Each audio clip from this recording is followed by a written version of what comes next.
Welcome to This Explainer. Today, we're diving into a massive musical mystery. Have you ever wondered why two huge pop hits can sound absolutely identical in your head, but then when you actually look at them on paper, they're completely different?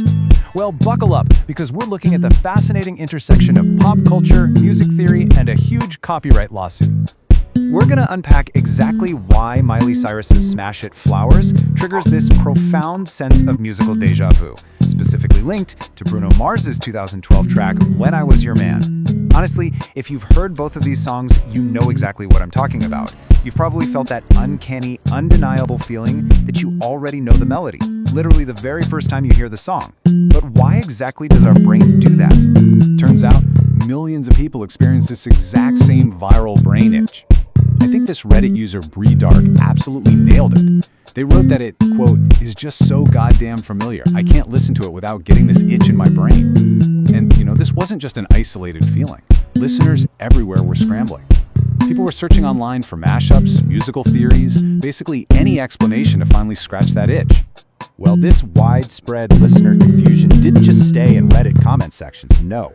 It escalated into a high-stakes copyright infringement lawsuit. A company called Tempo Music Investments, who actually owns a share of the copyright to When I Was Your Man, filed suit against Miley. Now, quick side note, Bruno Mars himself is not actually named as a plaintiff here, but Tempo is alleging that Miley intentionally copied the melody, the harmony, and the chorus of the Bruno Mars track. And their boldest claim? They say Flowers simply would not exist without When I Was Your Man. Miley Cyrus's legal team, on the other hand, categorically denies any copying. First off, they're arguing that Tempo Music doesn't even have the legal standing to sue, since they only own a partial share of the copyright. But getting to the actual music, her defense claims that any similarities between the two tracks are just, quote, random, scattered, unprotected ideas. They're basically calling these shared elements basic musical building blocks. Foundational stuff that belongs to the public domain, not to any single songwriter or corporation. Let's get into Section 1, the musical autopsy, separating the facts from the feelings. When we actually look at the hard data, the physical pacing and genre foundations of these two songs are just worlds apart.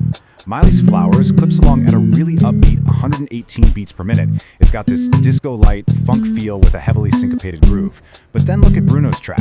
It's clocking in at a slow 73 beats per minute as a standard stripped-down piano ballad. So right off the bat, the fundamental heartbeats of these tracks simply do not match. And the differences don't stop there.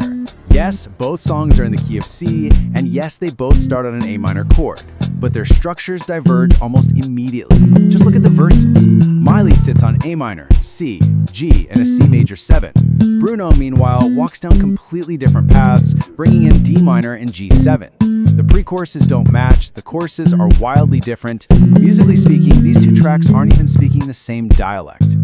Now, I know some people point to that shared opening chord as some kind of smoking gun, but starting on an A minor chord is incredibly common. We're talking literally tens of thousands of emotional pop songs beginning exactly this same way. Just because two songs share a starting chord absolutely does not mean they share musical DNA. And that is a vital distinction in copyright law, because, well, you simply cannot own an A minor chord. If we look at the actual sheet music, the vocal melodies don't match up at all either. In Flowers, Miley uses a much simpler, highly repetitive rhythm. She's singing mostly straight quarter notes for almost every bar in the verses, keeping to a really tight, controlled vocal range. But Bruno's melody in When I Was Your Man, it's highly rhythmic. It's vastly more complex, making extensive use of his soaring vocal range. So there's really no melodic copying happening here at all. And the production styles further pull them apart. Flowers is deeply 1970s inspired. We're talking a distorted Fender Jaguar bass, a really syncopated electric bass line, cabasas, shakers, and these sweeping live string arrangements that honestly evoke Gloria Gaynor's disco classic, I Will Survive. Now compare that to Bruno's track. It's a stark classic ballad arrangement focused entirely on a solitary piano and his vocal performance. The sonic landscapes are just totally distinct. So that brings us to Section 2, the source of the illusion, focusing on the lyrical inversion. Okay, so if the musical foundations are completely different, why on earth do so many listeners still confuse the two? Why the brain itch? Well, the illusion lies in the lyrics. Notice this perfect lyrical mirroring right here. Miley takes Bruno's exact phrase of regret and flips it into a massive statement of empowerment. Bruno sings the tragedy, I should have bought you flowers, and Miley answers with triumph, I can buy myself flowers. And this thematic symmetry continues, literally line by line. Bruno laments that he should have held your hand. Miley directly answers that romantic failure with an act of complete self-sufficiency, singing, "And I can hold my own hand." This pattern holds all the way to the very end of the chorus. Bruno regrets not taking his partner to parties because all you wanted to do was dance. Miley declares, "I can take myself dancing." It's so clear that she isn't copying the melody. She's intentionally engaging in a calculated, frankly brilliant lyrical conversation with the older track. It's a complete thematic inversion. And you know, this actually brings us to a rich tradition in pop music history known as the answer song, or sometimes called the response song. Basically, this is a musical work made in answer to a previous song. It typically uses a similar lyrical theme, narrative, or rhyme scheme to respond to the original artist's perspective, but without sampling or interpolating the actual original musical composition. And that perfectly defines what Miley Cyrus has done here. That distinction right there is exactly where the legal boundary lies.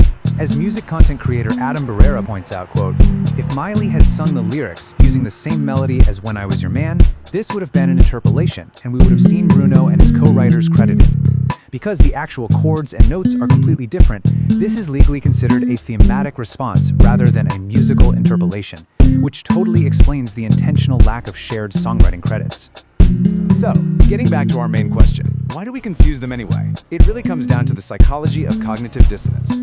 Viral internet mashups on platforms like YouTube and TikTok have actually trained our brains to artificially blend these two completely different pieces of sheet music together. That whole brain etch occurs because our brains immediately recognize the lyrical rhyming structure, like rhyming flowers with ours, and it basically autofills the nostalgia. As a quick aside, mashups are incredibly powerful illusions. I mean, you can mash up completely unrelated artists like Slipknot and Gnarls Barkley effectively, but that certainly doesn't mean they share legal DNA. And let me tell you, this shared cultural phenomenon, this collective brain itch, was incredibly lucrative. That brilliant conversational lyrical structure helped Flowers reach 1 billion streams on Spotify in just 112 days. To put that into perspective, that makes it the absolute fastest song in Spotify history to ever reach that milestone. As this lawsuit continues to unfold in the courts, it leaves us with a really provocative question to consider. Where exactly is the line between artistic inspiration and copyright infringement? I mean, does referencing the idea or the rhyme scheme of an older song mean you owe them a piece of your copyright?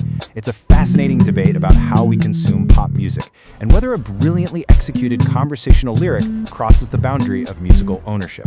Well, I hope this explainer helped finally scratch that brain itch for you. Thanks for hanging out and learning with me today, and keep asking questions about the media you consume.